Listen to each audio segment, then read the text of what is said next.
نجيب جروميت ايطالي ولا جروميت مصري؟ تعالوا نشوف. الجروميت للناس اللي مش عارفه هو الشكل المشهور اللي فيه حلقات ورا بعض، ومن القطع الاساسيه لو عندي كوليكشن مجوهرات. ولما حد بيسالني هو لسه بيشتري جديد بقول له الجروميت والتنس لازم يبقوا عندك. بس السؤال هنا بقى، هل الجروميت حاجه واحده ولا في فرق في انواعه؟ طبعا في فرق في انواعه وفرق كبير جدا، وانا جايب لكم النهارده مثال على ده. جبنا لكم جروميت مصري وجروميت ايطالي. خلينا نبتدي الاول بالمصري. ده من شركه كبيره جدا ومعروفه عندنا هنا في مصر، ووزنه تقريبا 20 جرام، وشكله جميل جدا وفي ناس كتير جدا بتحبه، لان في ثقافه منتشره ان الناس بتحب الحاجات التقيله، مش مجرد شكل لا كمان وزن. بس لو البادجت مش هتجيب كل ده، انا هلبسك زيه بالظبط وبوزن اقل كتير جدا، وهو ده الايطالي. يعني اول واحد قدامنا ده الكوليه 5 جرام والانسيال 2 جرام بس. نخش على اللي بعديه، اهو ده بقى قريب جدا من المصري، تقريبا نفس العرض، بس الوزن بتاعه 10 جرام بس، والانسيال بتاعه 4 جرام.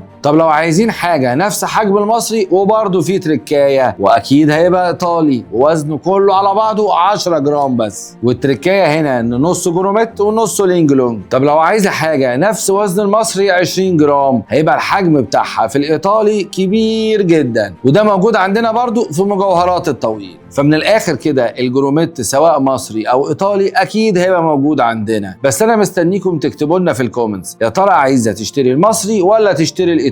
كان معاكم دكتور ياسر الطويل، وده الجواهرجي. سلام.